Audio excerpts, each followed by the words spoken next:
Wow, Chris, that really is a clean shave. But I think we're recording, so you can put your pants back on. Thank you. You're welcome. But thank you for Did showing you me write that down? So I wouldn't forget, maybe. That's one way to start.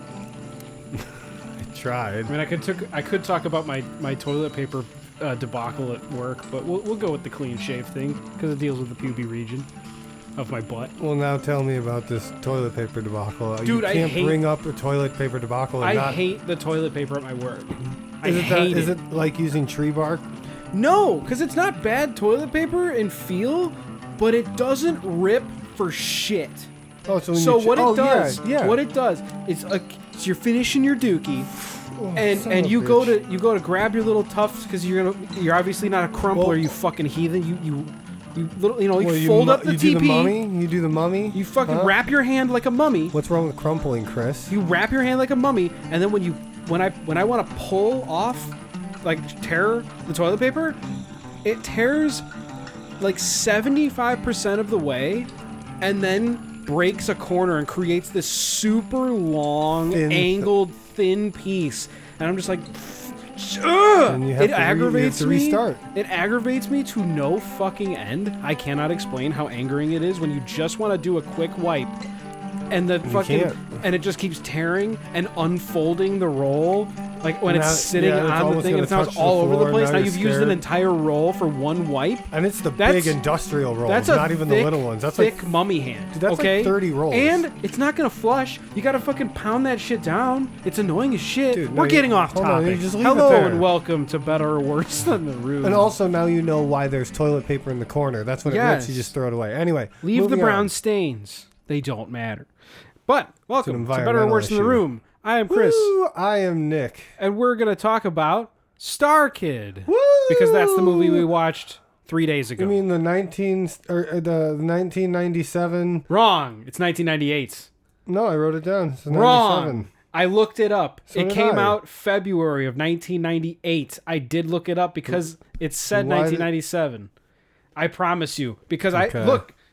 If you look at my notebook, there is a 7. There's a 7 underneath there that I had to rewrite into an 8. I promise you. Okay, so who's lying then? Like, is the box or is the internet? Because the internet doesn't ever lie. It says released February.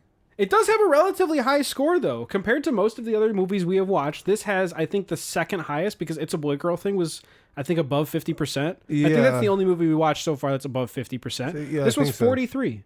On Rotten Tomatoes. Okay. Not that bad. It's actually high on the scale of shit movie. Yeah. Yeah. It was well received. Relatively. Yeah. Relatively the main kid, I did figure out, is the main kid from Jurassic Park. Yes, we were talking about that. Awesome. And we were also talking that the main kid in this is 15 years old and he plays a 12-year-old. Yeah, and keep that in mind through this whole discussion, please, that he's 12 years old. Yeah, he is supposed to be, this main kid, Spencer, is the main kid in this entire thing, who is played by the kid from Jurassic Park. I cannot remember his name. I refuse to look it up. Yeah, I'm not But he is 15 throughout this entire thing. He's 12. I'm sorry. His character is 12 throughout this entire movie. 15. So before we get into that, the budget of this movie was $12 million. Yes, and the box office was $7 million. Only 7. They lost $5 million on this movie, which kind of sucks because there are some good special effects. Oh yeah. The suit for the cyborg is kind of not over the top, but it is. It does look fairly like complex. Like there's all the animatronics in the face. There's the glowing eyes and stuff, and they're done well. Yeah, like it does look. Does look relatively good. And then the enemy Guar alien that has like bat ears for eyes. That's right. Yeah, because they can't see. But little dragonfly wings in there. Yeah, it's got like weird little funky dragonfly wings or something. It's just like these cone things that wiggle. Yeah. Sonar vision. Oh god, it was awful. I'm sorry. It's so bad. You're bringing the morale down here, man. Yeah, I know. I'm sorry. Dude, we did before we get into the movie, I want to talk really quickly about the advertisements that are on this VHS tape. Yeah. Tell me. Have never been more confused about whether or not a movie existed because there were 4 advertisements in the front of this VHS tape. 2 of them were okay. 2 of them were okay. One of which was Dragon Ball. the animated series, Yeah. which I was actually very surprised to see, and I think the narrator of that was Nolan North. I'm so certain that the guy who did the voiceover for the advertisement for Dragon Ball, the animated series, on this VHS tape was fucking Nolan North. And I don't know how to look that up because it's such an extended I'm going to go so far as to just already state that it is. You found it? No. You're just going to say it is? I'm going to claim that it is. And if we're wrong, I'm signing. I'm stamping. I'm stamping it. It's clear. Good. I'm so certain it is, though. But we did get the glory of 3 other movies.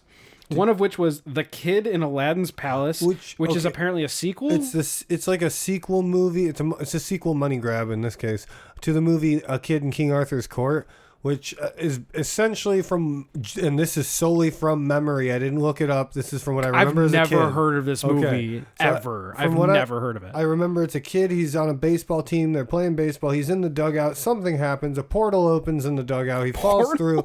Essentially, and he's Evil pulled Dead 2 through style. into the time of King Arthur, and hence the name King Arthur's Court. Then that makes sense. Do they explain the portal? I don't. Do they explain any of that in the movie? I told you everything I knew. I thought maybe I knew more. Why does he end up in fucking Aladdin's palace? Did another portal open? There's a guy that I don't know. Do you remember if he goes back to his original time? At the very end, they find a way for him to get back, and he is able to. Or maybe it's because he learns a lesson. I think that I don't remember. Girls are people too. And then he wakes up. That would not right be, on the battle I don't know or if that would be the best baseball time field? period to go to learn that. King Arthur period of time. I feel like they're still. We went backwards after a while, you know. We were cool then, and then things kind of went downhill, and we went right back up, you know. Okay, and that to present day. Yes. And we're still on the upward climb. I think so. So I've heard. It's all a joke. I don't understand how this kid gets sucked into another portal. What the fuck is wrong with this kid? And where why he gets is it sent to Aladdin's now? time, because Aladdin is not real. King Arthur, I think, was real. Yes. I think there is legit evidence of a King Arthur and all that stuff. I don't think Aladdin was. Unless he was racially profiling. He could have been. Oh, man. That we could don't be true. know. We don't I haven't know. seen the movie and I refuse to. What? Wait, we might actually have to. I was going to say, we might have to watch it. Should we get a copy of Yes. The Kid in Aladdin's Palace? Yes. Dude. I'll go hunting. If I can find a copy, and I remember that I said this, I will buy it and we will watch it. Okay. We also got Frankenstein and Me. Oh, yeah, that's which right. Which looked like a series of home movies of 2 kids reenacting Dracula, the wolf. They're basically the original horror. Yeah, Dracula, grouping. Wolf's. The Wolfman, Dracula, Frankenstein, the Mummy. Oh, yeah. It was them like recreating those, like the famous scenes of all those. I didn't understand what was being told to me, though. I don't understand what I was supposed to get out of what that movie is going to be, other than kids fucking around, flashing lights and and movement. Look, a vampire. Yeah, I know. Whoa. You showed it in the trailer 6 times. No, the trailer was the movie. That's the secret. Was the whole movie. Yeah, that's the secret. It's actually a secret short film. That would be great. And then the third weird movie we got was called Galgameth. Oh, with that weird, creepy looking gnomish weird thing, E.T. like. Have you ever seen the show Dinosaurs? Yes. Does that? Yeah. That Galgameth looks like the baby. Yeah. It looks like the baby, but walking around. But apparently, it grows to an extreme height. It looked like the creepiest puppet I'd ever seen. And again, never heard of these movies. I've never heard of Kid in Aladdin's Palace, Frankenstein and Me, or Galgameth. Yeah. Yet this trailer was going off like it was the most beloved thing of all time. Yeah, like it was an all-time classic that we all know about. And if you don't know, well, you're just living under a rock. I think I can already speak for you with this is 1998. Yeah, we definitely saw Star Kid. Oh yeah, during that time. I remember as a kid. I watched it probably shortly after it was released. My grandma, I think, had a copy of it. I don't remember any of these showing up in the advertisements, but also I'm pretty sure both of us went and rented movies all the time. Where were these? My parents used to own a video store when I was a kid, like their own. Your parents owned a video store. Did you ever hear of any of Galgameth? No. Like what the? Where did these come from? The ether. Yeah, they just appeared on this movie. They've never actually existed. If I look up the kid in Aladdin's palace and nothing exists, I'm going to be really scared. I want to find out right now. I need to find out right now. Oh no. Okay. It was. It's definitely a trip. Kid. If you guys at home have old VHS tapes that you haven't watched in a while, just pop them in for the opening trailers. Just see what kind of weird stuff shows up. Because I think the case for these, there was a company that showed their logo like no less than 10 times. Trimark. Oh, that's right. Yeah, you're right. I think these movies, aside from Dragon Ball, because Dragon Ball is Akira Toriyama and all that shit. So I think these other 3 movies were Trimark owned, and that's probably why we haven't seen them. They're probably direct to video, and only like certain places had them. Or your dad had taste and said, "Fuck no, we're not getting fucking Frankenstein on me. That sounds lame." I'm gonna go with that. Like, how can I fit that in the back room? Doesn't belong. How can I fit that in the garbage can with all this other garbage I have? All this other trash. It's just trash. Yeah. So this, by the way, says Calvin, a young pizza delivery boy, is mistaken for the Great Deliverer. The Great Deliverer by Aladdin, an 8th century genie imprisoned in a lamp. All right. Wait a minute. I might remember this. I don't know. Yeah, we did watch the trailer. I know. That is the whole trailer. I guess you're right. Thinking that the boy is his only hope for deliverance, the genie lures him back to the 8th century where he must join forces with Ali Baba in order to save Aladdin from the evil hands of Luxor. Luxor. Yeah, that's what it says. The giant right there. pyramid from Las Vegas. Yeah, they have to fight the pyramid in Las Vegas. Well, they're punching the building. They're from a different time period, and that came back with them by accident, so they think it's an evil wizard. Bill and Ted style. Yes, like they came back in a phone booth or something. That's right. Yeah, Socrates. We are dust in the wind. It's the most great. Be excellent to each other. All right, we're so far off topic. Let's get into the movie. Let's get into this weird 1990s movie. The greatest sci-fi movie in the 90s. This movie doesn't feel like a 90s movie, aside from some of the lingo. I feel like this movie could have come out in like the mid 2000s and still be fine. Yeah, it still has that like a little bit of a feel. Like the kid is trying to teach the cyborg weird 90s lingo. Yeah, and dumb jokes. Yeah. Don't have a cow, man. It's like, dude, that's cool. No, not. And then he starts cold. heating up the seat because he thinks, or heating up the suit because he thinks the kid's cold. Yeah. Yeah, there's weird stuff like that. But outside of that, it doesn't feel like a dated 90s movie. So that's at least nice. Yes. I agree with that. I still barely remember this movie, even though I've seen it so many times. We just watched it at 15 times speed. I know we did watch it at 15 times speed, and it took 6 minutes. It's amazing. Speed up movies. It's really fun. Fast forward simulator. It really is. Okay, so right in the beginning, we get a nice opening shot of a weird CGI bat-winged. That's right. The brood. I assume is the brood mother enemy alien starship thing. And we have an like a narrator kind of telling us that these evil aliens are coming in and they're trying to fight these creatures called, I wrote it down because it's a dumb name, the Trelkins. Oh. The Trelkins. A peaceful race that never made enemies with anyone. It's pronounced Talkins. Trelkins. I forgot the R. It's pronounced Trelkins. I totally forgot the R. Yeah, Trelkins. And I wrote, they're peaceful, and they got fucked up by bad aliens. Because they did. They get their entire planet fucking wrecked. It's like Terminator 2, the opening, where these machines are just fucking destroying humanity. There's corpses everywhere. Desolate. Explosions. Everything's on fire. Yes. Everything. Not one thing isn't. Laser beams flying past the camera like Bombs it's a fucking going 3D off movie. All over the place. Yeah. Children screaming. That was mothers and children exploding in tiny pieces. But we learn through this narrator that these Trelkin people, they're highly intelligent.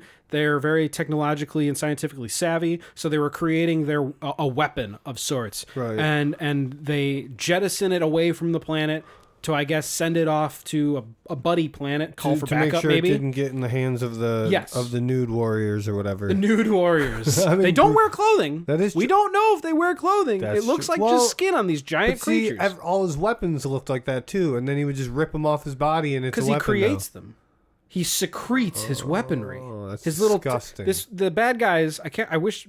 Something brood warriors. I can't remember the first word, the weird actual name of their race, but they're called brood warriors. That's right. They have like these tentacles that stick off of their back. Aside from having the batwing eyes and like creepy like a maw, basically. They have these like giant tendrils that stick off of their back that they can take off and turn into javelins. Or whatever. Their hands can turn into weapons if they pull need these to. parts off their body to turn into little bombs or ships. Yeah. It's Like if they're they need magical. a tracking device, they just rip off a piece of their... Like they basically take their kidney out and go find me something. Yeah. And that just flies away, even Like though a it doesn't spider? have wings. Yeah, a little spider thing that flies away. Spider thing. So that gets shot off, but unfortunately, when that little pod that they shoot out is going, it gets hit, and it gets hit off track, and we follow it, and I guess that's how it gets to Earth. Yes. And we see it going, and then opening credits. So That's there's our beautiful opening. It's actually pretty good. Yeah, it's not bad. As far as like an opening, because it kind of reminds me of a Star Trek, like the Next Generation kind of opening. I can see that. Where it's not a weird, super funky alien race or anything. It looks like a Star Trek episode with a little bit higher budget. Not by much. Yeah. Actually, I can see that. Not by much, though. Intro, our main child. 12-year-old Spencer. The biggest loser in whatever kind of middle school he's in, I guess. And you know what? The guy he's going to confront, we're going to call him Turbo because that's his nickname. The bully's nickname is Turbo, and we'll get when to his hear actual name. It was in the actual description or the plot summary. All the other guys call him Turbo. I don't think I heard anybody refer to him as Turbo when we were watching the movie. That's weird. They probably did at some point. They said it once, maybe. And it would make sense because of what we'll find out later about his dad and where he likes to hang out. Yeah.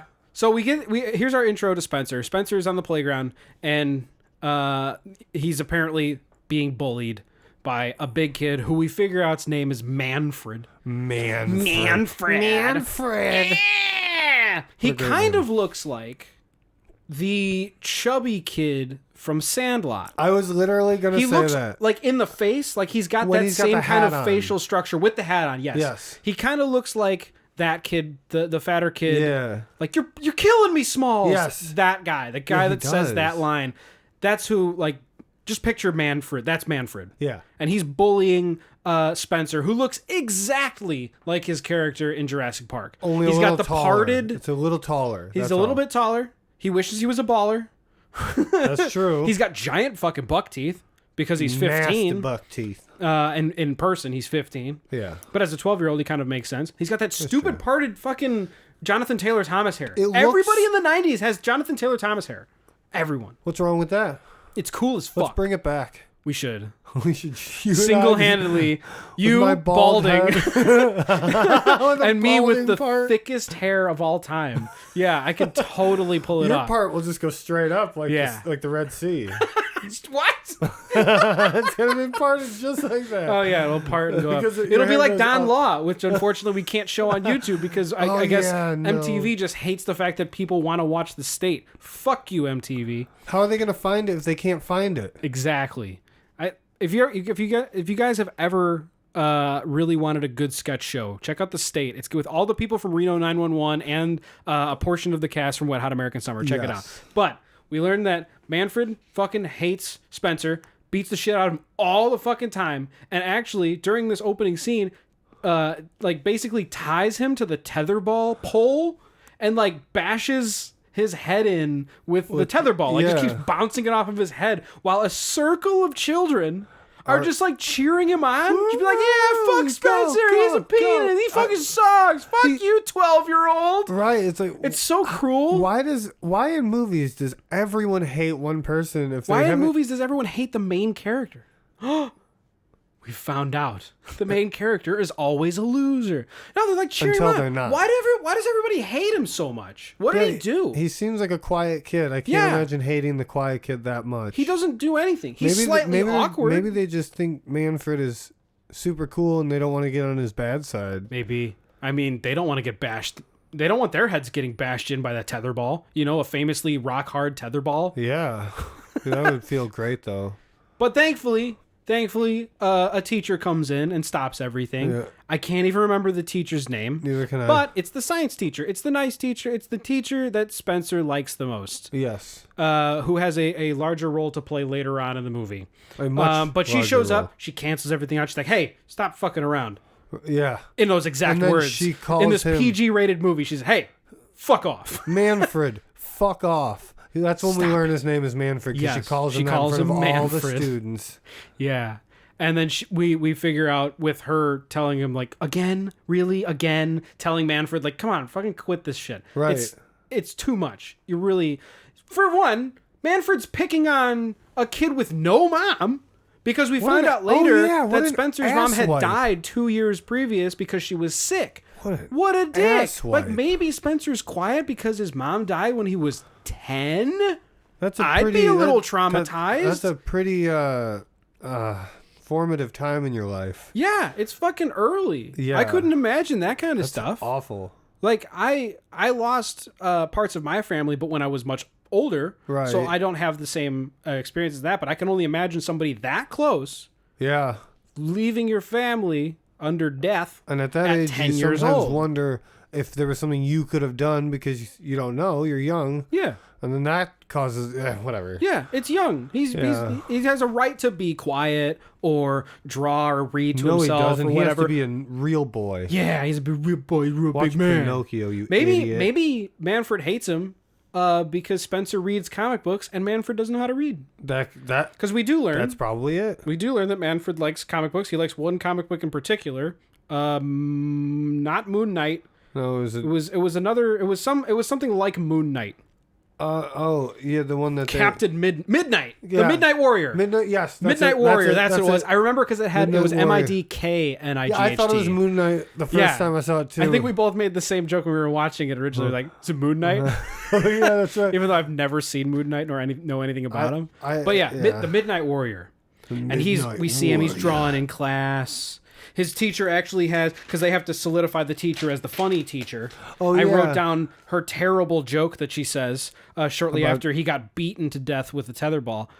She's talking about there's a bug that, as a defense mechanism, can spray like 10,000 degree or insanely hot acid out of its asshole. So she says the acid bug spits acid. It's pretty much a pretty gnarly fart. That's the funny thing that the teacher says. You're supposed to laugh, everybody. It's a gnarly fart. I don't think anyone laughs, really. Like, I think a couple kids laugh. But Spencer doesn't care. He's just drawing. Yeah, he's drawing in his little notebook, you know? He wasn't even paying attention. No. I mean, rightly so. He just got beaten up in front of the whole school, basically. It's a pretty small school, I imagine. They only show one teacher. Maybe it's a little red schoolhouse and it's just one classroom. And they were just showing the brick building next door instead. Yeah, that's the next door. They have to borrow the next door's school, like playground and shit. Yeah. But I mean, we get the notion that the teacher cares for Spencer. Clearly, she knows that he's being bullied and wants to make sure that he sticks up for himself. Yeah. And we get a nice little powwow thing with them. But before that, we find out that he has a crush. Ooh. On a girl named... He's got a crush on a girl. Michelle.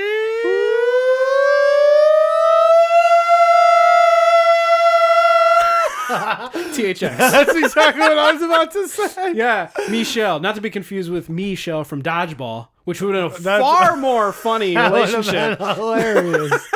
That would have been the best. It's just a gigantic guy in a purple spandex suit going, "When do we get to gym?" Fucking wrecking house. Do you like Midnight Warrior? Yes. And they both play Midnight Warrior together.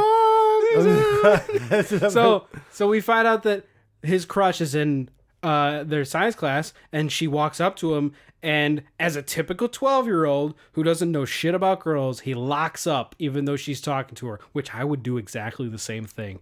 If my crush walked up to me in 7th grade and said hi, I would probably piss my pants.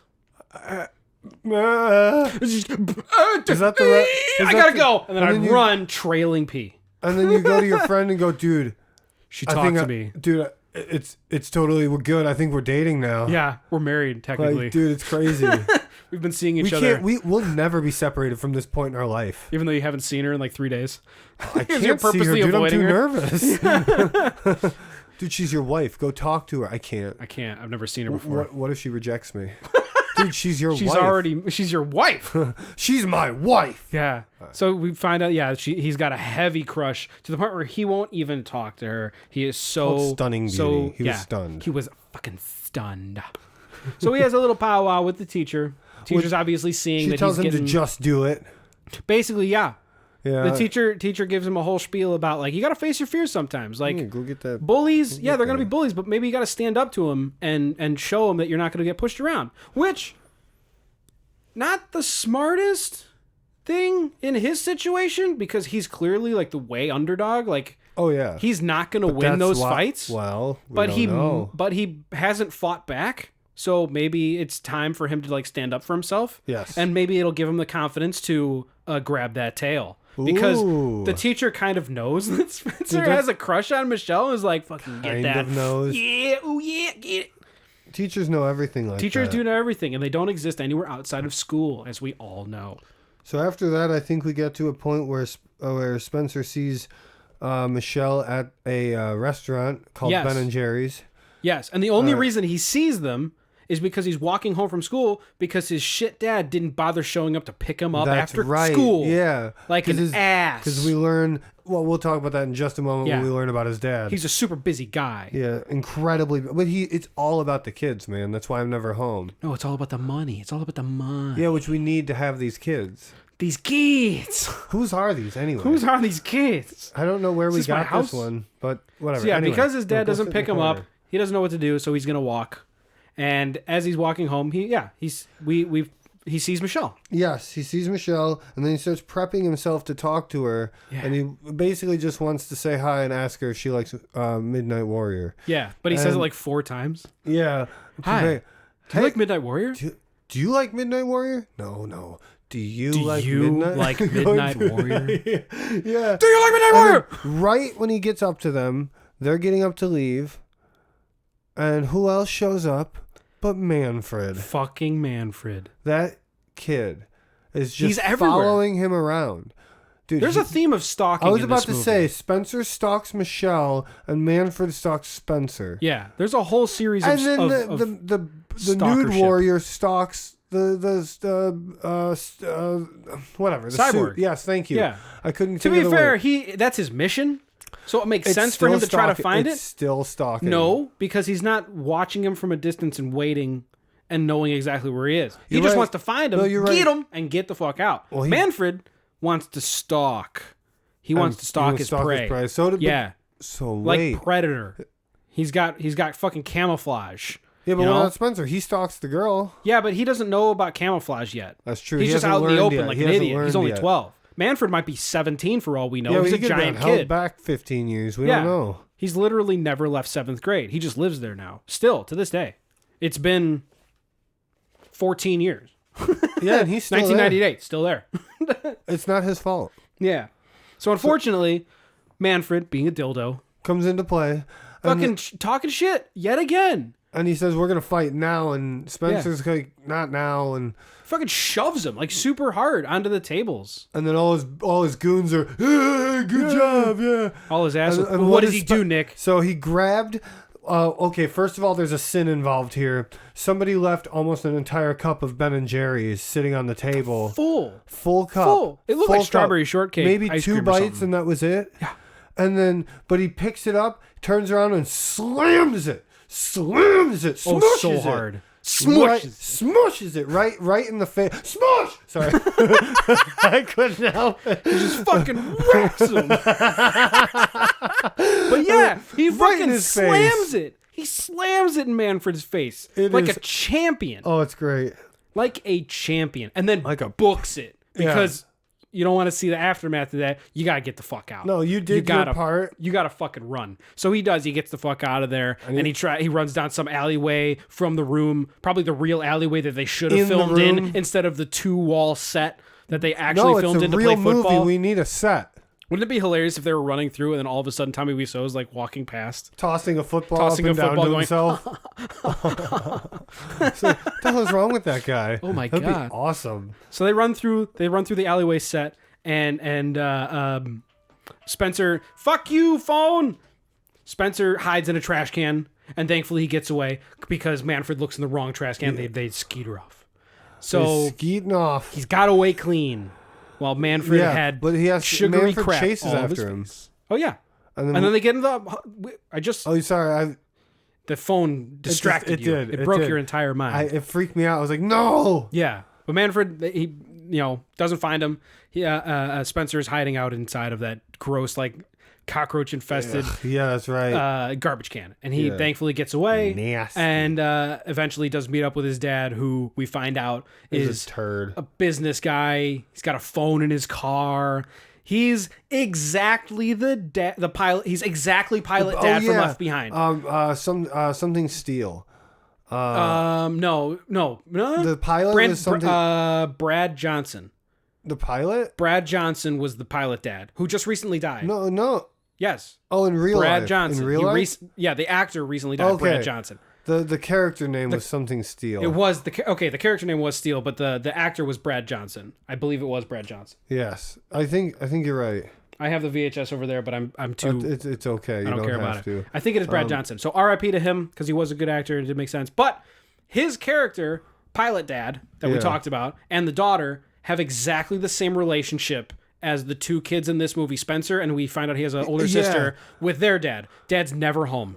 No, he's never. a workaholic. I guess it's super easy to write dad not being home because now he doesn't have any that's lines. That's to now two work. 1990s movies that we've seen within the last couple of. We've only watched a couple movies. This is only episode 6, and we've already seen 2 movies where a dad in the 90s doesn't. Maybe we should keep track stay of at the home. 90s movies. Maybe we should. Huh. But I mean, it's rightfully. He doesn't have his mom anymore. He wants his dad around, but his dad is just far too busy. And unfortunately, Spencer's left to his own devices. Right. So he's left to read Midnight all alone with his bitchy sister who has a turd boyfriend. She is a brat. She's kind of an ass. But Dad, I had plans today. I wanted to see my boyfriend. It's like, well, you're gonna have to change your plans, which isn't that hard. Change your plans and change those pants. Yeah, change your plans and your pants, kiddo. Those this yellow, girl, shiny, high-waisted. So high-waisted. Not flattering, though. Right. Not There's flattering. a difference between flattering and, like, almost, she could have almost been wearing them as one unit of clothing. They were like, it was like just under breast line of how high-waisted these pants are, but they didn't look comfortable. They looked like they were like canary yellow plastic pants. Yeah. So fucking gross looking. And she doesn't change clothes because this entire movie happens over the course of one day. Did you hear that? Did you hear that? One. As we get into it, that's another thing to keep in mind. The main character is 12 years old, and this whole movie happens in one day. And we confirmed we are that. so far behind that we should probably start getting into this shit. I just want to say this is where the movie starts getting good. Yes, I just want to say we did confirm that it was one day right before this. We did, yes, because I was like, this movie couldn't have taken place over literally one day. No, it is. For the moment we see him, it's early in the morning, at school, bullied, leaves school, gets beat up in an alleyway, or no, throws ice cream at bully's face, runs down alleyway, gets home, and then as he's staying home, he sees. This is where everything starts. This is where the movie opens up. It starts because his sister Spencer comes into his room and tells him to stay away from her. That is true. The sister just comes in and says "fuck" right off, and then leaves. Yeah. Anyway, kind of like where Lisa and her mom in the room walk into the apartment just to talk shit about Johnny and leave. That's exactly what the sister does in this movie. She walks in, tells Spencer to fuck off, and then leaves. Okay. You broke into my room. I was by myself. But anyway, Spencer, sitting alone in his room after bitch sister leaves, spies a shooting star that is dangerously close to the ground. Yeah. And he grabs his 4-cent telescope with a piece of plastic as a lens and finds out that this weird shooting star actually landed in a very close place. Gimrick. Gimrick. Grossest name. Gimrick. Junkyard. So this place, this whole perfectly shooting star landed- lands perfectly in Gimrick Junkyard, and we find lands. We find that it lands. It's a perfectly landed shooting star ship. Yeah, vertical. Perfectly like fucking vertical, SpaceX. right in a spot where it can open up. It has just enough room to do so in the junkyard. Yeah, almost like movie magic. It has just enough space. What do you mean by movie magic? This isn't a movie. This is real life. I thought that was news. This is news. Yeah, it lands perfectly because of course it would. Yes. And being the good boy that he is, just like Hogarth Hughes in Iron Giant. Yes. He's gotta fucking seek it out. Because Yep. why the fuck not? His dad ain't home to stop him. His bitch sister sucks. Yeah, he might as she well got- get out of the house because why would you want to deal with that? Yeah, it's boring. At 12 years old, fine. Go seek it out. He Yeah. likes comic books. He likes sci-fi shit. Fucking go. And he does. And He does goes find all the it? way to Gimrick, and he finds this weird-ass pod that's sitting vertically. And what does he do first as a good American boy? Lobs a rock right at it. Yep. Because you Good never know. American boy. And you never know. You always got to lob a rock. Doesn't matter. Dead Yeah. body, lob a rock. What if he moves? Exactly. What if he moves? But then he wasn't You don't dead. Now if he Fish- doesn't, now you're fish part of just the sitting on the investigation, side? but still. Yeah. Now you're part of the investigation. Fish just sitting on the side of a pond. Throw a rock at it. Why not? Raccoon sitting on the side of the road, ballooned up. Throw a rock at it. Why not? It might explode. Never Rock know. on the side of the road, throw a rock at it. Throw a rock at it. It's an answer to most of your guy problems. sitting on a bench, Throw a rock at it. Don't do that. No, we don't condone Unless that. it's a Ronald McDonald statue. But you never know. Some people look like Ronald McDonald statues. Yeah, You might that's commit true. murder. Yeah. So he gets close, he throws a rock at it, and I guess he touches it a little bit. It starts opening up. Yep. And as it opens up, we get our first look at the cyborg, which is basically T-posed Jesus Christ. It's fantastic. It is a giant, gross silver suit that is perfectly T-posed and awaiting a new owner, I guess, because it starts speaking near immediately in weird tongues. Yes. It just goes. and then the kid says stuff, and then it repeats him. It plays the repeats him. copycat game. Yeah, and then picks up the English language immediately, which is a lie. No, Just kidding. it's fine. He can pick up the thing immediately. Whatever, It's all sure, good. fine. Just because he's from outer space. He has a whole database of Chris, languages. you're stereotyping. That's true. It's very true. I'm stereotyping cyborgs from space because Yeah. I've only seen one, so I have to encompass it in a group, Why not? just like the Lost in Space things. Does he have Yes. milk blood? We'll never know. Well- But he talks, and we learn that he is a supersuit from the Trelkin people, Yes. and I guess without much hesitation, just invites Spencer to get inside of him. I do want to say you forgot to mention one thing right before that, which is this is perfect time. Uh-huh. What a tight, strong ass on that cyborg. Dude, wow! Like What a I don't know if you can search just Star Kid cyborg butt, but probably if you can. if you search Star Kid cyborg butt, it might come up. But the suit has one of the most like finely chiseled butt cheeks I've ever seen. Dude. Like it's Time was spent on it's George that part. Clooney Batman butt level of butt. Like Yes. Yeah, you're right. deep zoom in, a hard crevice, like deep. Yeah. Like there's probably mold growing in there or something. You could lose your credit card in there. Yeah, you can swipe it and still like buy something. It'll go through. Oh, well. Yeah, it might stink a little bit, but it'll go through. It'll go through. Perfectly molded ass. I don't know It what the was- fuck they did. It was so hot. Yeah. And then the face, unfortunately, is one of the ugliest things I've ever seen. It's kind of creepy. It's gross. I don't know why they went with like this Michael Jackson 1 year before death nose, where it's like pointed upwards and like away, a gigantic mouth, and these huge blue eyes. Yeah. It's almost infantile. It's Yeah, baby-like. you're right. It's very baby-like. Maybe that's symbolic. with no neck, because obviously he's a dude in a suit. That's right. No, I take that back. No, it does it's have- not always a dude in a suit. If it's just the T-pose, because we do see someone is in a suit walking around because obviously they have to get movement when Spencer is You inside mean the suit. that thing wasn't But real? the actual T-posed version, I think, is a totally separate thing. I think I think like it's two part of the- costumes. Like it's one costume and one model, I guess. Oh, that could be. Yeah, that makes It is sense. a high-tech one. At least they have like animatronics in the face so they can talk. Yeah. And Spencer gets in, and we see one of the most horrific things I've ever seen. This is not kid shit.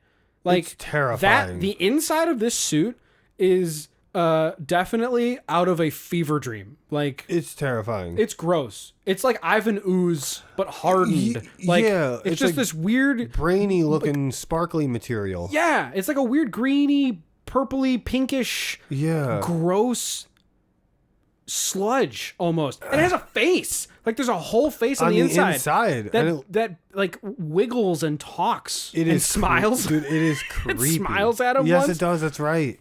It has a horrible voice. By the way, this kid is not at all afraid of any of this. Like I would be if I were in he just got in. Yeah, he's just like sure, why not? It's like, I like suits. Are you insane? Yeah, absolutely. Fucking insane. Okay. Totally fucking insane. That terrifies me a little bit. Like I get a weird feeling inside. Just it makes me nervous. I wouldn't do it. No. He rightly freaks out when the suit starts closing in around him. And then he starts chilling out. Fusing to it? Yeah. Yeah. Because we find out once he's in, the suit tells him, I cannot allow the suit to open until you test the suit in true combat. Like, he actually has to fight something to get out of the suit. So that's kind of fucking crazy. Yeah. And when he first starts using the suit, he's like, it's one of those like weird montages of, I have no idea what I'm doing. How do I use this power? And he starts flying all over the place. He gets like running into stuff, slamming into these cars in the junkyard, shooting up 30 feet in the air because he's jumping. Yeah. There's one quick section where he's on his knees and he's like bouncing back and forth between hitting his face on the ground and the back of his head, and forward and backward and forward and backward. And then within 2 seconds is a perfect genius at mobile movement. Like within a minute, he goes from bumbling moron, slamming his head through windows, hitting his head on the floor, jumping, to doing triple front flips.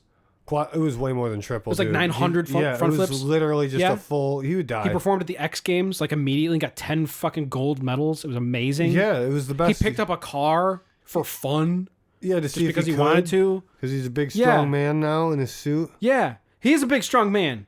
And what, as a big, strong man, would you immediately do if you were a bullied kid? Well, let's put it this way. Now that I'm going to ask, we got to go deal with the most important business of all.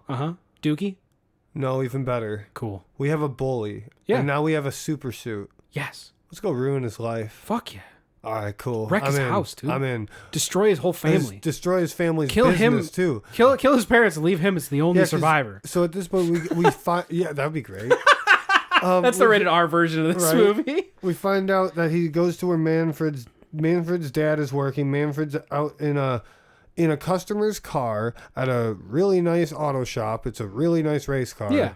His dad seems to be like one of those specialty mechanics where if you want to take, you have to take your like luxury muscle car, like your old school shit, to this guy because he's the only guy who knows what he's doing. He knows how the Gran Torino works. Exactly. He knows exactly how a 1974 Corvette Stingray runs and should be fixed. Because I think it's definitely a 70s or 80s Stingray. I think. Yeah. That we've... All right, let's put this in real quick perspective. Cut to, like, we see Spencer. He knows what he wants to do. He wants to fucking mess with the bully. Yeah. Cut to Bully, who is blasting music in his dad's garage, and he's sitting in what looks like a Stingray Corvette from the 80s or 70s. Yes. And he is just rocking out. He's slamming himself around. He's twisting the wheel like he's a fucking crazy person. Because he's a 12-year-old. And where is he? The whole car is fucking lifted on a post. Yeah, on the post type. I don't know what that's called. A car lift. I don't know what else you would call it. A car jack. Something. No, it's a lift. But the an auto shop one where it's lifted clearly like 6 feet off the ground so people can get underneath it. And this kid's just rocking out, shaking the shit around, triggering my anxiety because I'm like, dude, you're going to flip that car and you are going to die because I know how that car's going to fall, and it's going to fall top down. Yep. Because it's on a... Like, it's on the most unsafe post ever because it's a dead center. Yeah. It's just the center of gravity kind of post. It's not the ones where it's, like, underneath the front and back tires. Right. It's just single post. Rocking out. His dad comes in and rightfully tells him, hey, don't fuck around in a customer's vehicle. He's not even in his dad's car. He's in some fucking other person's car rocking out. Super not cool, kid. Wow. That car and his part- dad doesn't seem that bad of a guy No, he's just like, from that. Yeah, he you just know? basically says, I'm gonna don't do this. Get Don't out of fucking there do it. now. Can you get out of the car?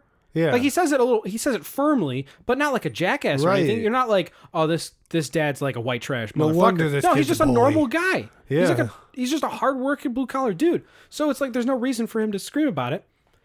But he goes right back in to do it anyway once his dad walks away. Yeah, like an But asshole. the positive side of that is the good revenge is a coming. Because in comes Spencer, who in perfect wearing- horror movie style shows up in the rear view mirror of the car. It is awesome. And Manfred sees him. And then he picks up that car. Because as we've seen just previously, he knows how to pick one up and then starts spinning it. Like- he starts spinning just that car like a just motherfucker. like a wrestler. Just like a wrestler. Spinning him around to throw him off. Oh, of him. yeah. Just causing absolute havoc on this kid, scaring him to fucking Chaos. death, just spinning him around as fast as he can, and then throws the car down like a crazy person. Dude, literally. Fucking crazy. Meanwhile, Spencer's just laughing inside of his suit, going, ha ha ha ha ha ha ha. Having a Take that, you. blast. Take that, Manfred. Yeah, like he's literally just Yeah. giving him a wedgie. Fucking tosses it, and then he disappears.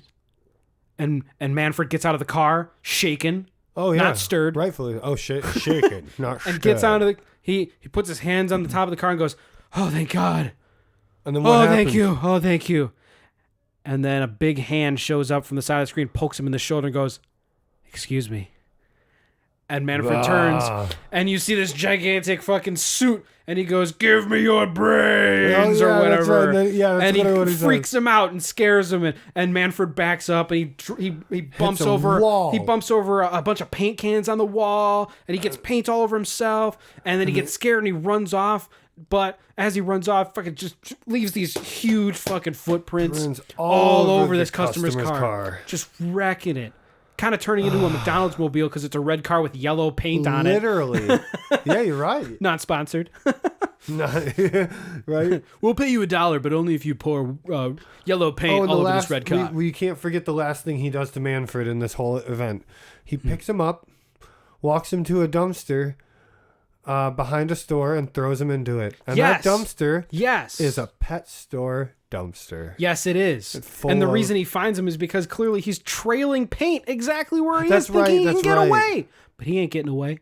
He gets fucking dumpster trash. He like a gets prom the night dumpster baby. Like a motherfucker. Fully in the right, in my opinion. Fully in the Oh, yeah, right. for everything he was doing to a kid who didn't do anything to provoke him at all. Exactly. Aside from just existing. The Yeah. unfortunate part of this entire fiasco is that it kind of gets to Spencer's head. Because, and I've written it down. Let's see if I can... yeah, I've written it down. He gets away and kind of goes up to a rooftop. And he says, I quote, who else should I abuse? Spence! Spence! Relax, bro. You're supposed to be the good guy. Nah. I know you've got a suit going to that his technically head. you can't get out of. But what the fuck, man? You only had one bully, and now you're gonna make enemies just And who's because your you want hero to? again? Fucking, is that what the Midnight Warrior would do? Just go beat the fuck out of anybody around? They certainly wouldn't use the phrase, who should I abuse? We That's don't- not good guy material. Yeah, we don't know the space in between the panels, so he might have. I mean, yeah, that's true. We don't know. Maybe we've never actually been shown what the Midnight Warrior's all about. So maybe he's like a Deadpool anti-hero where sometimes he does good shit and sometimes he fucks with people. Literally about to say, if he's anything like Moon Knight is one of those. The guy basically gives his body over to the Moon Spirit. Moon Spirit's pretty evil. It's basically a Punisher style of character where he does it for his own gain, but if it benefits other people, so be it. Anti-hero. Yeah. It's not always good, I guess you're but right. sometimes he does good stuff. Sometimes Yeah. he does really fucked up shit. So maybe that's why he was doing that. Maybe. We'll never know because we've never read the book. Yeah, and his Even though they mom won't- wasn't there to They tell won't him no. release it. So on Yeah. the plus side of this, it seems like he's trying to, like, you know, the suit kind of talks him down, like, hey, that's probably not the greatest thing, and he does chill out a little bit, and he tries to teach the suit around about like that's where when he says when Spencer says the word cool, and the suit automatically yeah. starts heating up the suit, trying to make him, you know, hot. Yeah. Because he doesn't understand the turn of phrase. So the Right. kid's trying to teach him about that. and he tries to teach him about having fun because That's right. the suit doesn't understand why he didn't kill the bully. The suit is supposed to be a war machine. That's right. And he was like, why did you not finish off the job? He's like, no, I was just having a little bit of fun. It's like, what's fun? Like, you know, just doing things that make you laugh and are funny or something like that. You know, things that you enjoy. What is funny? And then the suit, I guess, taking a harsh lesson, just starts the self-destruct mode. Yeah, I have that right here. And then Spencer starts freaking the fuck out. Why are you doing? No, I don't want to do it. I don't want to do it. And then he stops. And then you see this giant gross face just slowly smile. Because he did it funny. Yeah, that inside. Yeah. And then Spence thinks it's funny just because he thinks it's funny, I guess. I wouldn't have thought that was too funny. The suit went a little far, though, with whole self-destruct thing. You're going to kill both of us? Yeah, you're going to murder you and me just for fun? Yeah. So here's where we get a little bit more of the stalking stuff. Because, Spencer's finished off with the bully. The only other thing that he can think of is, let's go find Michelle. Because it's the only thing on his mind. Yep. And where is she at? He's at a fair. A pretty cool looking fair. I've had fairs like that. Like, yeah. It's one of those small town fairs that'll show like up a little in like festival. Yeah. There's a merry-go-round. There's a zipper. Ferris wheel. There's a little zipper. Yeah, just a few big cotton candy, little things. Hell yeah. Yeah, stuff you probably, stuff that would probably show up in like a parking lot. Oh my god, what the fuck was that? I hiccuped and burped like at the same time. A hiccup? Yeah, hiccup. Those are nice. It's a weird one. Excuse me. That one did sound weird. Yeah. So he goes to the fair because he wants to find his love, his school crush, Sweet Michelle. basically confirming the stalker behavior. The ice cream shop is a fluke because he didn't know she was going to be there. Right. But the fair, he was using the cyborg to seek her out. Like the cyborg can link into his mind and kind of like absorb his thoughts and stuff. So the suit knows what to do. That's how he moves. Right. So if he thinks to move his arm, the suit will move, even though it's all one big thing. But he kind of like thought of the image of Michelle, and the suit just went full out Minority Report and fucking like zoomed in on people's faces and like, who are you? No, you, no, you, no. Target acquired. Prey acquired. Yeah. So he goes and he fucking stalks this girl so creepily, like just slowly wandering around and just watching her from a distance, not even like a far distance, like 20 feet away. Behind things. Yeah. Right there. Like, just staring, dude. Just fucking staring. It's creepy. Just his eyes sticking out. Yeah. Just going, where are they? I found you. I found you. I'm gonna hunt you down and I'm gonna find you. I'm gonna find you. So he's fucking creeping out super hard. But all of a sudden, the suit starts going into like hyper mode because there's a dude in a costume. And unfortunately, the suit, being from an alien race, confuses this costumed person as an actual alien that is threatening. One. Yes. Yes. It resembled a perfect alien race that was one of their enemies. Yes. And went into his fucking whole arm turned into a fucking minigun. Dude. That like launched Roman candles. Yeah. That did no damage to any people. It only busted things. So he starts blasting. The suit, I should say. Yes. Just starts blasting away at this guy. And Spencer, rightfully, freaking out. What the fuck are you doing, dude? Why are you shooting people? Why are you in war mode at the fair? But more importantly, why am I shooting people? Because he's in the suit, so technically he's at fault as well. But this suit's just blasting away at this thing. It's shooting the zipper. It's shooting people. It's shooting the ground. There's explosions. But as he shoots that zipper ride, he accidentally shoots one of the spots that his crush is in and has to like go and chase her to make sure that she doesn't fall to the ground. Thankfully, he catches her. And then he immediately fucks up the entire situation yet again. Because the only thing he does without saying a fucking word, which annoys me and creeps me out. Yeah, that's why he rips open the cage with his Superman powers and just stares at her. While they're screaming in sheer terror. They are clearly in like extreme panic. He's in that rosy world. Yeah. But how terrified would you be if that shit happened to you? I refer back to when a girl would talk to me, except it would be the other liquid coming out of the other hole. I'd be shitting myself. I'd be bothing myself. if something just as I'm having one of the most enjoyable parts of my day with two of my friends in the zipper at a local First of all, fair, now it just explodes. First off, you see a giant suit just start blasting away, Pew, pew, shoot pew. you fall 20-some feet, you get caught, and then he rips the cage open for like to 5 stare at minutes. you. To stare at you. That With a is tilted so, head. Don't forget about the tilted head. That is so threatening. Like, I so... feel threatened. You're threatening me! Back off! Threaten me again. But it is so threatening. Dude, like, it's that crazy. face, that huge muscular suit. It's an alien. It's fucked up. It's dude. an alien, okay? Yeah. In come berries and cherries, obviously, because, a basic terrorist attack guess- just happened at the local fair. Yeah, so he's it's a got to smaller skedaddle. town, so He's of got to course get they the will fuck show out. up. So he does. He gets the fuck out. He gets on his Heelys. Here's another thing that I have noticed about this entire movie. The cops show up twice. The cops show up 2 times in this right. whole movie. The first time they show up, you do not see them. You only hear the sound of sirens, which is when all At this the shit fair, happens at the yeah, fair. you're right. The second time is later on in the movie where where Spencer and the bully are driving. We'll get to that. It'll make more sense later. Yeah. Spencer and the bully are driving away, and a cop is chasing them. That's the only 2 times. Yeah, There are next to murders going on because of this cyborg throughout next this movie, to, in actuality, there are. and a shitload of property damage that goes unquestioned. Like nothing happens. Well, you would question if your backyard exploded? Obviously. So let's go wrong back with to, you? to where we're at in the movie. Snitch. Spencer gets away. He basically has the equivalent of Heelys and rockets away from the fair. Whee! And where's a kid gonna go if he's freaking out? The cops are around. He caused some problems. He nearly killed his crush. He goes home. Because you gotta go home, dude. Where else would you go? He gotta. The safe place. Yeah.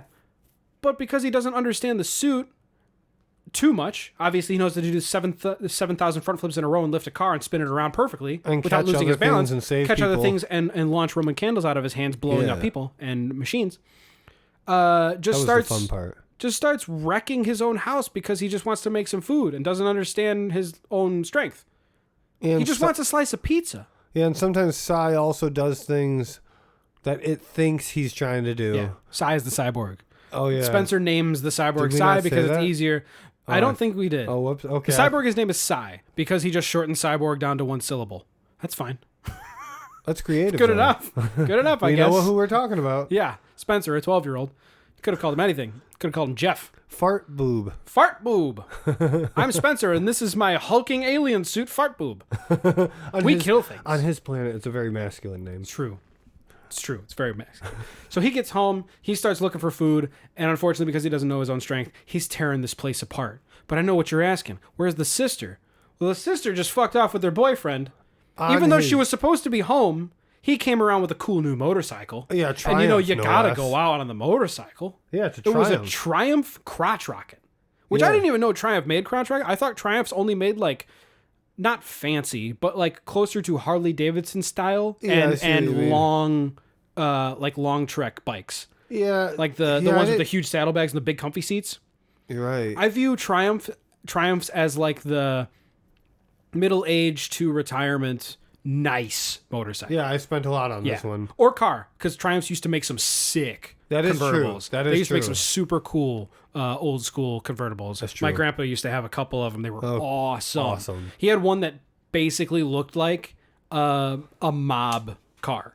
That's awesome. Like something you would see in Goodfellas. It had a tuxedo black and like that I like shiny, it. that like Yeah. little sparkly tuxedo black and Yeah. gunmetal gray. Awesome. It was so, and white walls.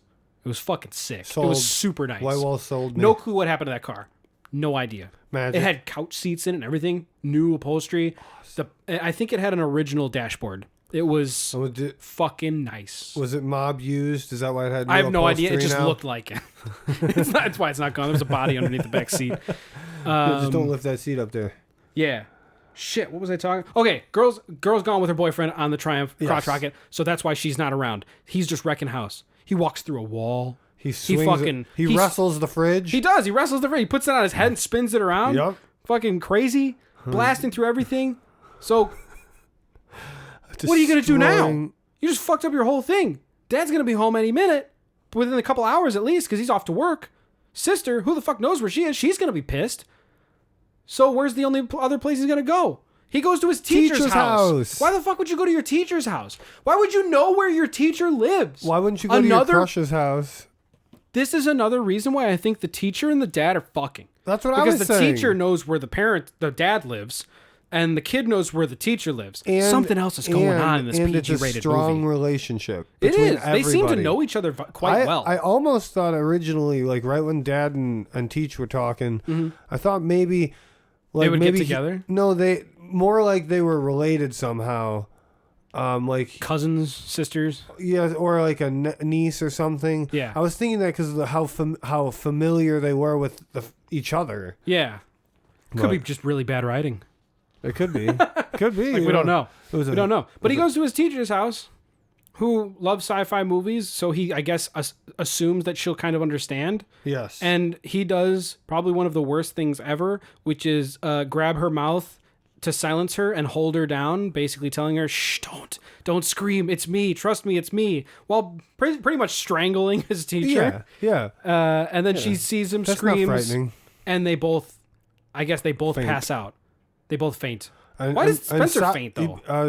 I don't know, because he had to pee so bad? That's what it was. Wouldn't he have peed himself? Yes, we didn't talk about that. Spencer has to pee super, super fucking bad, and he doesn't know how to open it up. His suit is locked. That's why they go to the teacher's house, because he assumes the teacher can help for some reason. Well, yeah, after she wakes up, we find out she's trying to dismantle the cod piece on that suit. Yeah. Like, weird. Apparently on an alien suit, all you need was a Phillips head screwdriver. Yeah, it's universal. Do you get it? See what I did there? Because aliens and universes. Yeah. It's galaxiversal. Yeah. But we both agreed. So the kid had to pee super bad. He goes to the teacher's house. She freaks out rightfully. They both pass out. But when they pass out, I would assume he would have pissed right away. They get back up. She thankfully helps him out. And they start talking like, how the fuck did you get in that suit? I have no idea. It's kind of a long story kind of thing. And, previously, earlier on in this movie, we had seen the enemy. I was about to say. The enemy alien has shown up and starts sending out his tracking stuff. And unfortunately, his little tracking bug that we talked about, that little spider thing, finds the suit at the teacher's house and calls Big Alien. Yes. The Brood Warriors are like an insectoid type. That makes sense. Race. That makes sense, yeah. I figured that out because I looked it up. They're weird Star Trek insectoids. Yeah. They don't look bad. The alien Brood Warrior race doesn't look bad. They're pretty cool. It is basically exactly a Gwar really costume, though. Yeah, it is like exactly a giant foam Gwar costume. A more expensive one. I don't think not, so. Actually. Maybe you're right. I kind of think... I think Gwar's costumes are far more like in depth and better, and would cost more. Like this is almost Gwar. It has no color. It's pure gray and black. Yeah, it's not a colorful race. It's definitely one of the really boring ones. But unfortunately, the evil warrior finds out where he is, and now they've got to fight because the Brood Warrior shows up. And is like, all right, I found my prey. I'm going to kick the shit out you. I'm going to bring you back. And we're going to dissect you. Because this alien race wants to reverse engineer the suit. They want to use it for their own gains and murder all the Trelkins. And probably Earth, too. I mean, but they came to Earth to find the suit. They're probably going to blow the fuck up out of Earth. They did it to many other planets. But exactly. Like, if you get rid of all your enemies, who do you have to rule or fight? Yeah. Like you're... They could enslave. We don't know if they all die. True. We don't know exactly what the alien brood people do. That is true. That we just know they love destruction and they really want this suit that will destroy everything. So unfortunately they fight and Spencer in a suit destroys home number 2. What fucking a dickbag. Absolutely demolishes the teacher's house. Yeah. Teacher's rightfully freaking the fuck out because an alien is in her house. And it's That's nice crazy. House for a teacher. And her star student, whatever, her favorite, the Kid. teacher's pet, Star Kid, name of the movie. Title drop. Starkid is fucking messing around and trying to like destroy this alien, and then Starkid, figures out that he can't quite hurt him. He can't quite like finish the job or anything. Right. So he runs. He gets away. Yep. Thankfully, he gets away. That would be bad. And then my thought was, why the fuck did he leave? Because the teacher is still at that house with the evil alien. So my assumption was alien was going to murder the teacher. Thankfully, that didn't happen. No, it was only after the suit. It seems. Yeah, but on the plus side, technically, the suit, like the trial period is over because Spencer did technically use the suit in a fight, a true fight. Yes. So the suit's like, all right, we're good. The tutorial period's over. You can get out now, and Spencer's free. Yes. He can leave. The suit lets him out, and we get this kind of like bittersweet kind of thing of like I liked breakup thing. It was almost like a breakup. Yeah, it was like a. Yeah, so it's like a what? I mean, I'll see you around, man.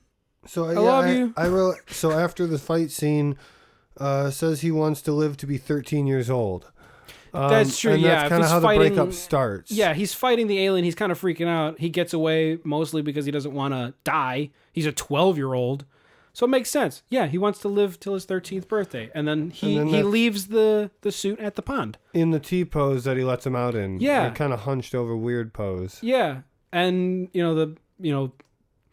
kind of sad about it. He understands. He's having doubts. He's having some doubts. He's understanding that the suit is going to be used. It's going to be taken by the enemy to be reverse engineered and dissected and turned into something that's going to murder, tens of thousands, hundreds of thousands of people. And it's like sitting in his head. But unfortunately, Spencer does walk away because he's a 12-year-old. What is he going to do? He can't defend Earth. Yeah, he's not going to do that. No, he's 12. So he goes back home. He's got a bedtime. Dude. It's past curfew. The cops are going to know. He's going to get shot on sight, just like Left Behind during the curfew. That's right. No, wait. Stay inside. Shut outside. Yeah, you're right. When the rapture happened. There were 2 curfews in the Dragonheart one, too. Was there a curfew? Yeah, there were lashings. Yes, there was for people in certain colored robes. Yeah. You had to stay. You had to go home like an hour earlier than anybody else. Which is a perfect segue into Spence goes home. Yes. Right at that moment. To find Teach, Dad, and Sis all there. Yep. And then the whole house is he confirms everything that the teacher was saying because no one was listening to her. Yeah, she was explaining before we got to the house with Spencer's there. You're right. Teacher was basically explaining to the dad, no, this shit's real. There is a super suit. There is an alien. And she's going nuts and telling him like, no, this is absolutely fact. And the dad's like, calm down. We got to find Spencer. Spencer walks into the door. And, Speaking of the devil. Speak the devil. Pretty much doubles down and says, no, it is absolutely true. I saw it. She's not talking shit. Like I was. This is real. And the dad still doesn't believe him. Yeah, and then the one thing that he really wants is the dad to believe him, and he's just like, go to bed. Yeah, we'll talk about it later. Dad, we don't have time. We're literally all gonna die because the alien ran. Go to bed. You're fine. Go to bed. Just go to bed. We'll talk about this in the morning. Whoa, Dad, listen to your boy. He's telling you something. Why would he lie to you about this? I mean, it's a far-fetched thing for a business dad. The teacher said it too. The teacher said it too, yes. It is a far-fetched thing, though. But for a person who may or may not believe in what the person is saying, whether the teacher said it or not, I think the dad is in business dad mode and just wants to, like, push it off to the side like he does everything else. He's never home. He doesn't really give a shit. He's trying, kind of. But whatever. He's trying to make money. So Spence, rightfully, like, kind of broken and depressed, dips out. He escapes. Back? He runs away, and he wants to get back to because empathy worked. Yeah, he was just like, you know what? If my dad doesn't fucking believe me, then I'm gonna try to help. I'm gonna get back and grab that suit and make sure that I can defend it or something. Yeah. And as he's walking, fucking Manfred shows up. Dude, that freaking guy again. Fucking Manfred shows up. Talking even more shit. Like he didn't just get his ass handed to him and dumped into a dumpster. Well, so he was kind of in This a is weird still state. the same night. I know. That just happened hours ago. He said, he's like, hey, I need to talk to you about something. And that's when our Spencer was like, I don't have time right now. And he's like, this is important. And he got really mad. And then they had to run from the thing, right? Not yet. Because this is the one time when Manfred shows up, where Manfred's starting to talk shit, and Spencer's just like, Yeah, I that's do not right. have time for this. You know what? I'm done. And Manfred shoves him, and Spencer, like a G, socks Manfred so hard in the face that Manfred just gets up, wipes his shirt off, and just stands there like, you know what? Yeah. Doesn't say a word, too. Right. Like, That he was- just takes it like a man. Yeah. Like, he finally respects Spencer.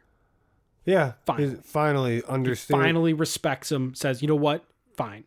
You can be I a got bully you. someday too. From that point on, they're like best friends throughout the whole movie. Because unless you count that time where he almost kills Spencer in this when he later on, right before the end. So Spencer explains that he needs to get to the pond, and the bully Manfred is like, we'll get you there. And Manfred, How do being they the do perfect golden son, steals his dad's race car and then just fucking books it. And then At top speed, dude. This guy is like, Manny is easily going 110. 110 in a 35, and unfortunately passes Spencer's dad, sister, and teacher, who are all trying to drive around and find him. Passes them twice, and that's where our cop shows up for the second But you time. forgot of which Manny runs him off the road. That's right. That's right. Manfred runs a cop off the road Pretty badass. with zero, just kidding. like With any nothing remorse, bad no remorse. happens. Oh yeah, no repercussions. no repercussions. But right before Nothing. that, they fly past an intersection. That car you said when we Super saw fast. parents. Yeah. And they go, that was Spencer. Yeah. How would you have seen that? Could anybody out there, if somebody passed you at 100, 110 miles an hour, In a even car with see small windows. tiny, and he was the passenger, where the side of the car that Spencer's dad and teacher would have seen would have been Manfred's side. No, they were going across this way. No, it wasn't. Are you sure? Yep. Oh. Driver's side was towards right. the dad and everybody else. I would be So able they to wouldn't see have seen I it. have perfect It was eyes. clearly a fucking line they're throwing because they had to yeah. know who it was, obviously. to make it better, because yeah. movie. But yeah, Movie magic. Manny runs that cop off the road. No downside whatsoever. They get to the pond finally, and unfortunately, the suit's not there. Suit's gone. It's been picked up. What? The evil brood warrior has taken the suit. No, my son. Oh God! Give me my suit. My son! My boy! But thankfully, there's only one other place that he could think of, and that's Gimrick Junkyard. Back to the junkyard. It's got to be the place. So into the car again with Manfred. Into the car again with Manfred. We chase all the way down to the Gimrick's junkyard. And here we start the final battle. The final battle against the alien. Will we save Psy? Will we not? Next time on Dragon Ball Z. But those theme songs were terrible. Those theme songs. So I forgot. I wanted to mention one thing that the enemy did. Yes. He reaches onto his back, pulls a weird little chunk of back meat stuff, tosses it on the ground, waits a moment, and like those little pills you used to get that you dropped in water and they turned into a giant spongy thing. Yeah. Grow a boyfriend? Yeah, girlfriend? Dinosaur? You weren't supposed to tell anyone. Anyway, he starts growing a ship. Yeah, he's just got... Dude, that's some cool technology, That's though. awesome. Like, if you could just rip off a piece of your back, throw it down, it's a fucking Oh, spaceship. can't find my car. Who cares? That's sick nasty, dude. Yeah. That's fucking cool. I can't find my car. Just throw one down, wait a few Where are my minutes. keys? You just tap your back. Oh, there's my whole car. All right, throw it down. Starts growing. It's like Capsule Corp from Dragon Ball. It's like just Yes. this teeny little thing. You just throw it on the ground and it creates There's a it. house. So he's creating that. And Spencer and Manfred show up. And Manfred is like, dude, I'll create a distraction. I've been And doing you it go my get whole life. And Spencer, Manfred makes the distraction, kind of throws some things to the side because they figure out the enemy is totally blind. Yep. He sees by sound. Sonar. Yes, like a bat. Yes. He sees by sonar, so Manfred makes the little sounds to get away, and Spencer sneaks in and gets inside of the suit so he can kick that alien's ass. Right. Except he's a 12-year-old who has no fucking fighting skills whatsoever because he didn't take Taekwondo. I write here, I wrote here, crap, I just lost it. I had it. It says, apparently Spence is a really good fighter, even though we never had any. Oh yeah, right here. He punched Manfred once. Yeah, once, and He then can now run he's away. a great fighter when he's fighting this alien thing. He's fighting him like he's been training for 20, 30 years to be the grand warrior of the town. He's a karate black belt 3 times over. Except that He's only the lasts... Karate Kid. He's Daniel Russo. Oh my god! And the enemy alien is the Cobra Kai. That would be awesome. Yeah. But that good fighting only lasts for like a minute. Yeah, Like he's yeah, only got it wasn't enough long for at a minute, all. and then the bad alien just starts beating him down so hard, so fucking hard. beating him like with a tire iron, He beats him basically. with a tire iron. He has like a mace that he pulls out of his Yeah, bag. oh, It's like yeah. big and spiky. Yeah. Unfortunately, during the carnival scene earlier in the night, he doesn't have any more Roman candles out of his rocket fist.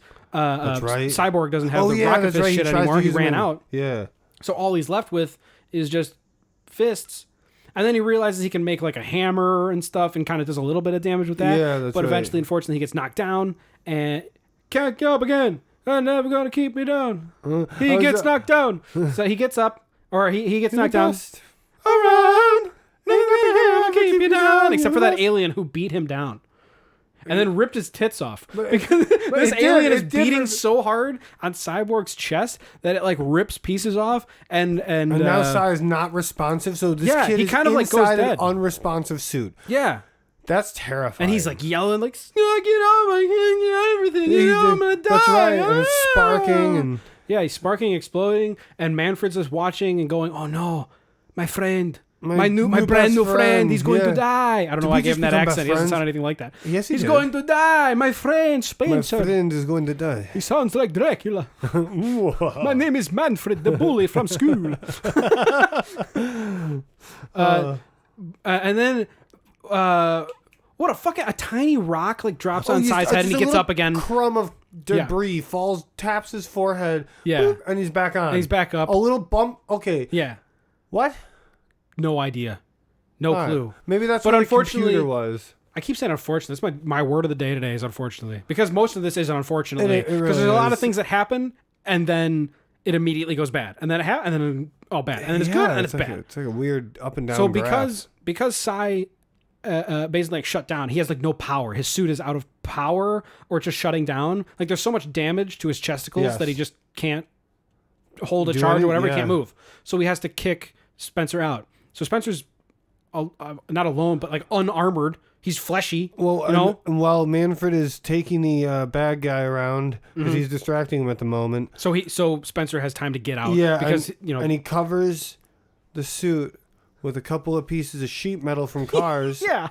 And ta-da, it's gone. Sheet metal breaks sonar. We've learned this. Yes, World like exclusive. tinfoil, like the World foil on our exclusive. heads. If you cover your head in tinfoil, the government can't tap into your brain. It's true. That's true. It's why fact. I'm wearing Just this like hat. flat Earth. It is super flat Earth, And flat hollow that Earth. the flat Earth is only 6,000 years old. That is only 6,000 years old. We've read it.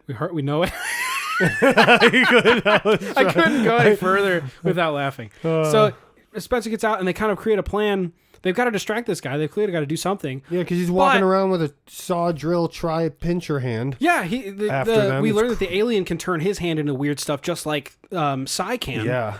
And he's kind of chasing around Spencer, and they kind of corner him. They corner him in what I didn't know originally, but we find out is a trash compactor that is on the Yes. junkyard property that makes full cars into cubes cubes. cars, Yes. yes. The So car they lure, cuber, they the lure cubinator. the cubinator. It's a mixture of the Terminator plus the movie Cube. So it's Arnold Schwarzenegger Is the wandering cube- through the cube no, he maze. is the cube. He's every trap in the cube. Yes. So they bring him in. They lure him into the trash compactor, and then Manny pushes the button, trying to murder both of them because he's a dick. But Spencer thankfully gets out, they just and they became squish. They squish this fucking alien into a just tiny little cube. crushing, Boy, squish squishy, it, crush smushy his little smush. ears.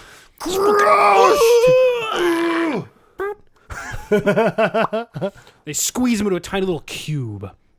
Nice. Just like that. Winner, winner, chicken dinner. Spencer and Manfred fucking murdered an alien. Winner, alien dinner. Because Winner, it's winner, alien dead and dinner. fresh. He's Compacted dead. for the fridge and everything. They whooped his ass. They turned it into a fucking cube. Alien loaf. Applaud. Yeah, absolutely. A true applaud. Two 12-year-olds? Two 12-year-olds took on an alien, something known as a brood warrior, something that could create weapons from its own skin, got destroyed by two 12-year-old children. Good job. Yeah. Good job. I give it kudos. Good job. In come the parents, because obviously they've been following, and as we heard earlier, they recognized the two kids going 110 miles an hour. They find them, and as they're fighting and everything, or as they're coming to find. Oh yeah. Right before the parent stuff show up, the Trelkins come down. No, we forgot. He goes back over to Sai, who's dying. That's what it is. So he goes back over to Sai, who's dying. Everyone's so depressed. Mm-hmm. They have known each other for 3 hours. No. Maybe 10. Wait, no. It's not been long. It's not been long. It's not been long. It's definitely been between 3 and 5 hours. And now they're so attached to each other. This sounds like a dangerous red flag. They're super attached. Like, so he's having his like, I love you. You're my favorite. I'm never gonna forget you. And then the Trelkins. The saviors of the universe come down. The Trelkins, we find out they're not all dead. There are other Trelkins, and they beam down to the planet. And Spencer and Manfred are slightly freaked out because what the fuck are these new bad aliens? We don't know. We don't know. And they're like these little gremlin things that are walking through, and we see them go up to Sai, and they do a little bit of magic stuff. They do some repairs, Phillips and they bring tightening. They use their Phillips screwdriver, their super alien technology of a Phillips screwdriver. They got a Craftsman power drill, a pneumatic lug nut gun. They got a sander, belt sander.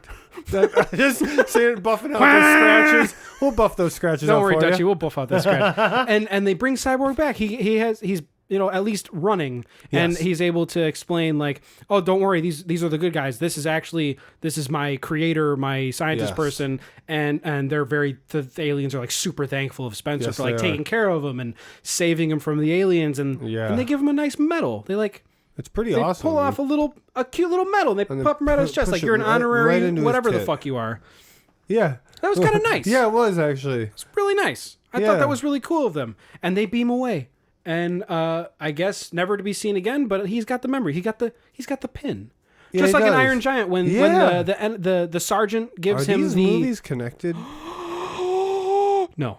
But when the sergeant gives Hogarth the screw, it's like here you go, here's that final piece. Obviously Hogarth gives it away because he realizes that the Iron Giant's still around. Right. We'll never get an Iron Giant 2 to confirm that he's still alive. Shit. We'll never know. What if we do? But it's the same kind of thing. He gives him a trinket to like this is you're an honorary member of our race.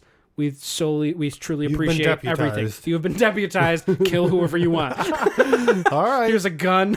Here's a laser gun. Here's a second super suit. You ever seen Mars Attacks? Same gun. So you can vaporize whoever you want. Cool. Manfred, if he goes back on you, shoot him. Just watch it. And they beam away. But he's got the memories. He truly won. And then the parent, his dad and teacher show up, like saying, "We believe you. We believe you. I'm so sorry that we've been fucking around." And we kind of get a happy ending. Yeah. The alien dies and he's off. The suit is in the right hands. Yes, it is. And all in one night. One night. Also, this is when we get him. He gets a little encouragement from Manfred to go talk to her. Yeah, he goes back. They go back to school. I assume the next day. Yeah. And Manfred is like immediately buddies, and we see Michelle sitting on the wall near the entrance to the school. Yeah. And Manfred comes in, and you're immediately assuming he's going to be a dick again because he's been a dick throughout the whole movie. He does that same thing where he grabs the shoulder and comes in, but he actually gives him some words of encouragement, like, "Hey, go talk to her. Go chase that tail. Yeah, go get that. Get that poon." Same way, same thing. So he goes up and he actually says, like, "Hey, you got so this, you like buddy. Midnight Warrior?" Yeah, and she says yes, and she pulls out the comic book and boom. Obviously now they're married. Remember? Obviously they're married. They married right works. then and there. They held pinkies. They both exchanged ring pops, and that was it. Yep. And we get end credits. Ba boom, happily ever after. Probably.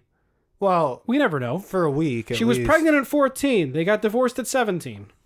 We don't know. That could be. They have 18 kids. By the time counting. she's 19. That's the end of the movie. Woo! We got End our whole movie. credits. That was a good movie, though. I thought it was a pretty... So, I know I've watched this movie before. I remember watching the movie.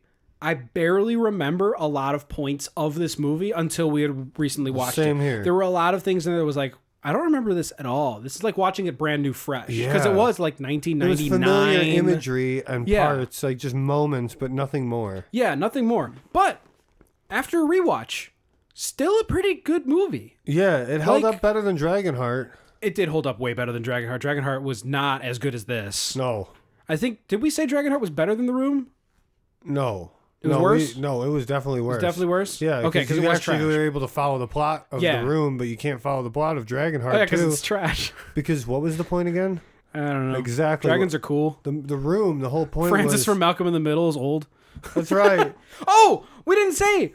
Francis from Malcolm in the Middle, Christopher Masterson from Dragonheart, his brother is in... Oh, yeah. His brother is in Star Kid, a.k.a. Hyde from that 70s show, is in this movie as the boyfriend of the sister. The bad boy. Yeah, the bad boyfriend. That's 2 movies back to back with a Masterson.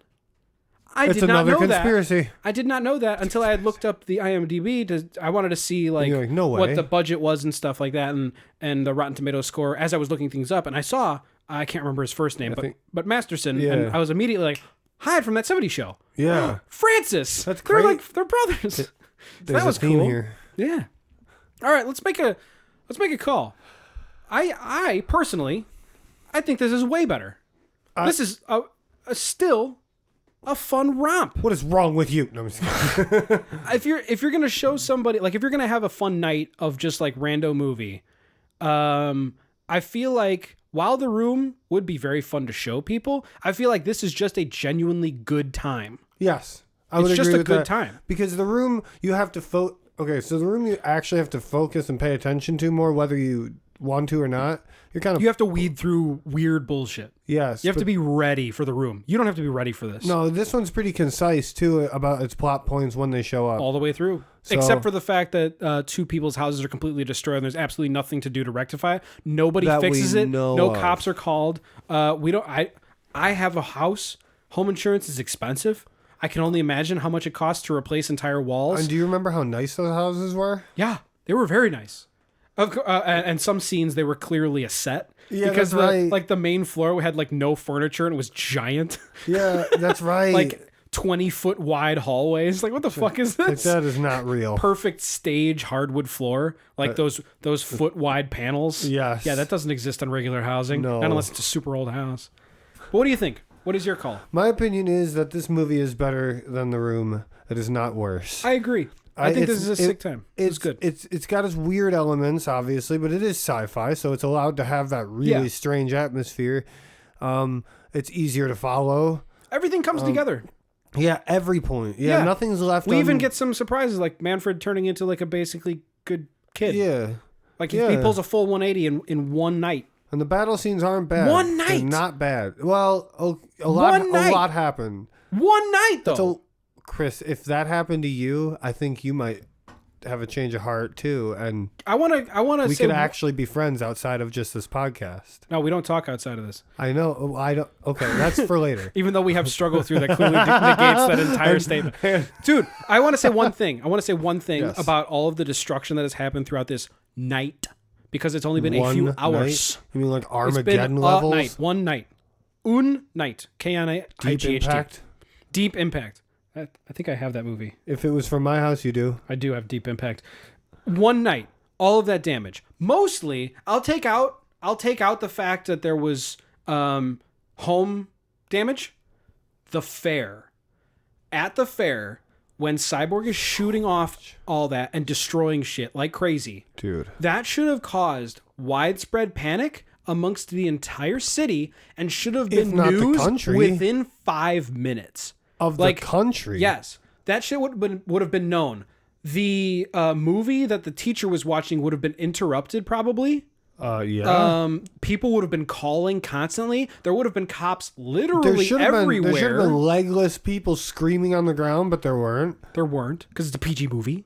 But there should have been cops everywhere. Like anywhere that like a Cy swarm. and Spencer went should have been berries and cherries all over the place. Swarmed. Every single fucking place. Every there should angle. have been lockdowns on roads that they were driving through when they were going to Gimrick. There should have been crazy amounts of stuff. And I that's the one part of this movie that I think makes no sense at all. There is no Maybe that would have made it police. too hard to work with the plot point of the movie then. That is fair. Because it's just the one thing they that's have like, the how did police. this? They show That they would not happen. exist. Yeah, it just wouldn't happen under normal circumstances. No, the police would take that down. The FBI would come in. Everyone would show up. And the fact that at the beginning of the movie, Spencer's the only one who saw that. Yeah, that's another good point. the shooting star come down. With literally no one in that entire town is into paranormal or alien shit. and no one was only in bed because Spencer? we know later after he finds it, he goes to the fair. Yeah, So everyone's still awake. there are tons of people out. Well, No hold s- on. hold on, no scientists Now saw- that you said that, do you think maybe they just assumed it was like a firework or something? Because there's no way that anybody wouldn't see But that. hold on, what about a scientist who's looking at the sky? Anybody, Those exist. dude, anybody. Exactly. Literally He saw anybody it. could have seen. He saw it. He saw it with a fucking like cereal box telescope. If even that. Yeah, it was when you find a McDonald's Party toy. City for a pack of 10. Yeah. You give it to children when they're at Chuck E. Cheese because it's cheap and easy for 10,000 tickets. Which costs more Anyway, money. we have gone very long. This is now our longest episode. We get longer and longer every single time. That's because it gets better and better every time. I am now holding to, and I apologize to anybody out there who doesn't like super long podcasts, but I'm kind of like, however long it goes, it goes. Yeah. I hope we don't breach 2 hours because that does sound a little bit ridiculous. We'll but always we'll try try to not to, keep it at an hour and a half maximum. I feel like that's a pretty good spot because we That's basically fair. went through scene for scene the entire movie. Yeah, and this one was a bigger This movie one- to unpack. Yeah, it was. Yeah. It was more fun. Yeah, it like was. like Dragonheart, we did go a little bit. I think we went a little long on that one too. It was like an hour 15 or Left something. Behind, we definitely Oh no, did. Left Behind we Yeah. did. Left Behind was the hour, but that was also like weird. That movie was so strange. Yeah. So fucking strange. I want to watch the Nicolas Cage version too. Me too. But that's it. I think that's it. I think we're good. Did we mention Struggle Through? I just want to throw that out there. I was about to close out and just say, thank you, absolutely. thank you so much for listening. If you liked what you heard, I truly appreciate if you did find this. Subscribe, check it out. Yes, please. I want to try to put out a weekly. You know, if we don't miss, If if we miss a week, oh well. I mean, whatever. Yeah. It's not like it's not like it's a job or anything. It's just for yeah. fun. But keep an eye out on BOWTTR, the YouTube channel, BOWTTR because cast. I also put out. I randomly get lightning strikes of fun and just put out weird, random little clips of things like the Dragonheart, but only names video. That was great. 60 minutes of waves. That's a great That video. was my favorite. Super calming. The nunchuck explosion, which I just put out, which got copyright claimed. Funny story about that. Okay. The about it later. nunchuck video that I put out is 45 seconds, and it got copyrighted because apparently I was sampling a Frank Ocean song. Funny part about that, the nunchuck VHS that I have is the only date I could find was online, and it said released in 2009, and the Frank Ocean song came out in 2012.